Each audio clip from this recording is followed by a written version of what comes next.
Senhor presidente, senhoras e senhores parlamentares, senhor presidente, eu prometi desde ontem, a cada espaço aqui, comentar sobre a questão da CPMI e dividir a minha fala em atos. Então, ontem falei os 15 minutos, primeiro ato, e agora vamos para o segundo ato, já que isso aqui é um teatro, a CPMI. E quero aqui continuar relatando aqui, de acordo com as notas taquigráficas, aquilo que o governador Agnello Queiroz se pronunciou com relação à CPMI e contestando, mostrando claramente que todas as suas afirmações estão eivadas de muito teatro, muita mentira, e disse claramente aqui a questão também do juramento que o governador fez de dizer a verdade e que isso não aconteceu. Continuando, senhor presidente, o senhor governador Agnello afirma aqui nas notas taquigráficas, com relação ainda à questão da contratação da Delta, que ele diz a todo momento que a contratação aconteceu no governo anterior, dia 9 de dezembro, e com razão. O contrato foi celebrado em 9 de dezembro de 2010. Agora, também é verdade que toda a execução, todos os pagamentos, todo o superfaturamento, todos os desvios de recursos da Delta, toda a nomeação que aconteceu no SLU, nos cargos de fiscalização, ocorreram no seu governo, no governo Agnello. E aqui ele diz, para enganar os deputados e a sociedade, diz assim o governador: se os serviços fossem feitos ante um governo amigo que permitisse o grupo dominar a fiscalização, a empresa poderia lucrar, mesmo cobrando um preço baixo. Mas o governo eleito pelo povo do DF nas eleições de 2010 não era amigo, nunca foi amigo. E aí, rebatendo isso que ele acabou de dizer, e é verdade, a Delta fez uma proposta com um preço abaixo do mercado, dito pelo governador, inclusive, muitos porcentos, 30%, 40% até, em alguns itens, menor do que o preço praticado no mercado brasileiro. Exatamente como ele diz aqui, que num governo amigo, mesmo tendo um preço baixo, mas com a pesagem da coleta do lixo, o transporte, sendo medido e fiscalizado por amigos, eles compensariam isso na questão do preço. E é o que estava acontecendo em Brasília. Enquanto que durante o ano de 2011 todo, era 50 mil, 70 mil toneladas mês, que era coletado de lixo, a partir de 2012, quando se instalou a balança, passou para 20, 12 mil. Ou seja, era cobrado 5 vezes mais até do que aquilo que era praticado. Mas isso que aconteceu, e aí é que o governo tenta enganar a população, aconteceu exatamente no governo dele, porque toda a pesagem no olhômetro aconteceu exatamente a partir de janeiro de 2011. O contrato da Delta foi executado em 2011, no governo Agnello, está aqui, claro. Então não tenham dúvida. É só pegar aqui, tem aqui a cópia do contrato e a cópia daquilo que foi entregue pelo próprio governador com relação a isso. Então, quero encerrar aqui a minha fala com relação a este contrato, apesar que por diversos momentos o governo reafirma isso, que a Delta foi no governo passado, que a Delta fez isso, fez aquilo, mas tudo aconteceu no seu governo, no governo Agnello Queiroz. Segundo, senhor presidente, ainda, incrível, tem aditivo, 2 aditivos foram celebrados com a Delta, isso é que não dá para entender. Se já estavam faturando 4, 5 vezes mais o preço superfaturado, o governo faz um aditivo aumentando quase 20% dos contratos, dos 2 contratos celebrados com a Delta. No segundo momento, foi publicado um edital, um aditivo da Delta, que depois foi cancelado. Provavelmente as pessoas ainda não tinham percebido que essa questão da Delta estava sendo apurada na CPMI. Então, por displicência, talvez por não ter sido alertado pelo governador, publicar no Diário Oficial e logo em seguida cancelar o aditivo que já estava no Diário Oficial. Portanto, teve sim, a Delta teve benefício sim no governo Agnello desde 1º de janeiro de 2011. E isso aconteceu durante todo o ano de 2011, todo o ano, até dezembro de 2011, quando já estava sendo apurado essa questão do lixo e a questão da Delta e a questão dos desvios da quadrilha do Carlinhos Cachoeira. Durante vários momentos, nas interceptações telefônicas, o seu Dadá estava a todo momento no SLU. Ora, se ele não era servidor do SLU, o que esse rapaz estava fazendo no SLU?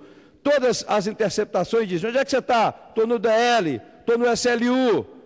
Então, tinha sim esse esquema de pesagem, olhômetro, varrição, onde no contrato estabelecia uma forma de varrição, de cobrança, e isso era quase que duplicado ou triplicado em função do apoio que tinha da fiscalização, que eram cargos comissionados do governo Agnello. Outra coisa, senhor presidente, está muito claro também, e o governo deixou isso claro, a questão do DF Trans. Havia sim um edital para ser contratado um sistema diferente de bilhetagem. O governo diz que cancelou, que não saiu o edital ainda. De fato, não saiu mesmo. Não saiu, porque o Tribunal de Contas não deixou sair. Fez diversas exigências que até hoje eles não conseguiram ainda, nem essa semana. O Tribunal novamente suspendeu aquilo que estava previsto há mais de ano, quer dizer, vai completar agora quase 2 anos, e eles não conseguem soltar um edital com relação à questão do trânsito. Tanto houve participação, sim, que o governador disse aqui: os servidores já foram afastados de suas respectivas funções e estão sob investigação da Secretaria de Transparência. Ora, depois que descobriram, aí sim afastaram. E se afastaram é porque tinha sim servidores do GDF com cargo comissionado, nomeado pelo governador, dentro do processo, e que foi afastado, conforme ele mesmo afirma essa questão. Diz ele ainda: mas se Cachoeira tinha acesso ao governador, por que precisaria de aliciar funcionários da base da Terracap, do IBRAM e do INCRA? Provavelmente porque ficaria mais barato trabalhar com os servidores dessas áreas, acredito eu. Mas que, de fato, não tem nenhuma dúvida que havia, sim, a participação de servidores no esquema do DF Trans. Prova disso foi exatamente o afastamento de alguns servidores que tinham cargo de confiança. O governador, num determinado momento, diz assim: quero dizer, senhor presidente, que o estado de calamidade era muito preocupante. Eu cito a questão da saúde, porque é a vida das pessoas, e a situação da saúde era devastadora. Era devastadora. A saúde estava na UTI, enferma, porque tinha desabastecimento total de medicamentos. O centro cirúrgico do Hospital do Gama, chovia dentro do centro cirúrgico, parecia mais um depósito de pessoas. Tudo no passado, como se no presente isso não acontecesse.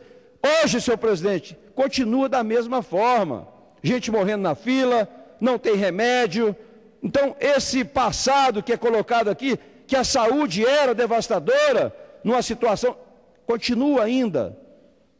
A saúde estava na UTI, continua ainda. É só perguntar à população, ver como é que está a saúde do Distrito Federal. Depois ele diz aqui: tenho orgulho de dizer que há 5, 6 meses, 7 meses, inaugurei o Hospital da Criança, que é um hospital que cuida de a criança com câncer e patologias graves, em parceria com a Abrace. Um exemplo, um orgulho, um hospital especializado só para criança. Estamos atendendo pouco mais de 3 mil crianças. Como se esse hospital, senhor presidente, fosse criado por ele. E não aconteceu isso. A Abrace, o hospital já estava pronto há muito tempo, nos governos anteriores. E eu gostaria de pedir a Vossa Excelência, senhor presidente, para incluir o tempo de comunicado de liderança, adicionasse, para que eu pudesse concluir aqui o meu raciocínio. São 5 minutos, senhor presidente. Concedido de plano a sua solicitação, deputado Zalci, com a palavra. Senhor presidente, então, essa questão da inauguração, eu conheço o hospital, contribuímos inclusive com emendas para o hospital da Abrace, mas quero dizer que esse hospital não é o hospital do governo, não foi construído este governo. O que aconteceu foi simplesmente a questão do convênio, para a partir daí, então, o atendimento à população no hospital da Abrace, que é uma instituição séria, que recebe aqui todas as nossas homenagens, nosso respeito, mas sem a Abrace isso não teria acontecido, porque basta ver a situação da saúde hoje. Durante ainda os depoimentos, senhor presidente, foram feitas aqui aquelas narrativas com relação ao segundo tempo. O governo diz assim: tentam me atacar pessoalmente de forma violenta, desonesta e covarde. Primeiro foram as acusações de minha passagem no Ministério de Esporte, segundo tempo. Aí ele diz: os meus programas do Ministério do Esporte auditados e aprovados pela CGU. Mentira! Mentira, senhor presidente. O que mais tem nesse segundo tempo é desvio de recurso. E está muito claro, e eu quero ainda, eu disse isso ontem, ainda no meu mandato, eu vou cobrar, custe o que custar, prestação de conta de todos esses convênios que fiz auditoria. Eu quero saber, senhor presidente, a FEBRAC, Federação Brasileira de Kung Fu, 2.040.000 valor nominal, que em março de 2008 era 3.025 que foram desviados. Federação presidida pelo senhor João Dias. O convênio da Associação João Dias de Kung Fu, 646.098, preço nominal, corrigido 843 até 2009, também de uma associação presidida por João Dias. Cadê o João Dias? Cadê esse dinheiro? Quem é que está cobrando esse dinheiro? Além dos outros episódios que aconteceram, 200 mil jogados na mesa do secretário e que ninguém explicou para o país ou para o Distrito Federal ainda. Onde é que veio esse 200 mil? Ninguém joga 200 mil em cima da mesa e fica por isso mesmo.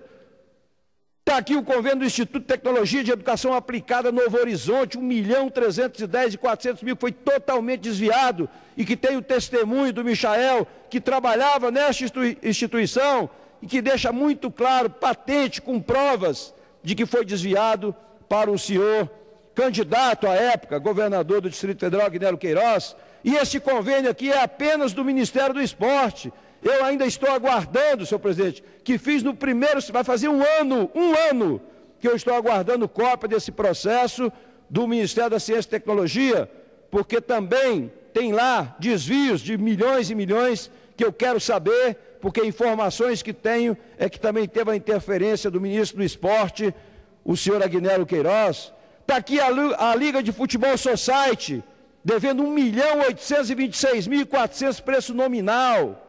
A Associação Gomes de Matos, R$1.452.000. A Associação Cultural Desportiva Giliardi, 595.200. Centro Comunitário Imaculada Conceição, senhor presidente, 560.200. Aqui, senhor presidente, o uso, inclusive indevido, de pessoa séria.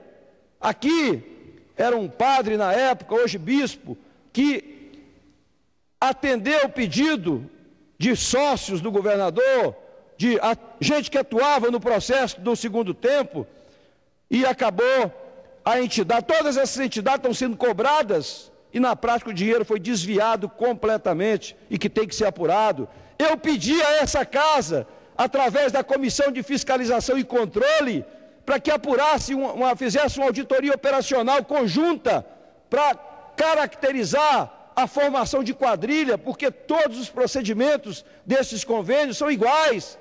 Todos têm um envolvimento do governador, do secretário educacional na época, o secretário de Saúde Rafael Barbosa, do João Dias, da Raucilene, que hoje está na Secretaria de Habitação, está lá a administrador do Riacho Fundo 2, que desviou mais de 2 milhões de reais como administrador até hoje, e ninguém fala nada. Igreja Batista Gera Vida Internacional, 1.215.000. Instituto de Cooperação CODES, 612.240. Sistema de Apoio ao Menor Carente, R$509.000. Instituto Social de Valorização Profissional, 638.993,70. Sem dimensão 264 mil e um outro convênio de 66.200. Federação dos Trabalhadores do Comércio, aqui, um de 267 mil e de 1.820.000. Ajude-se, 216.451. Instituto Contato, 4.462.000. Só isso, senhor presidente, dá 18.502.036,70. Auditoria que eu fiz pessoalmente e que quero resposta disso aqui antes de terminar o meu mandato. Não abro mão de saber para onde é que foi esse recurso, que foi desviado completamente. E aí, senhor presidente, na segunda-feira, nós vamos para o terceiro capítulo, terceiro ato, onde eu vou falar, de fato, da casa do governador, que é uma mentira que foi colocada aqui nos depoimentos, vou mostrar a escritura, vou mostrar outros elementos que provam que o governador não tinha renda para comprar a casa nem por 400, imagine por mais de R$1 milhão, que é o que de fato aconteceu, além da operação Anaconda, que nós vamos falar também na segunda-feira. Era isso, senhor presidente.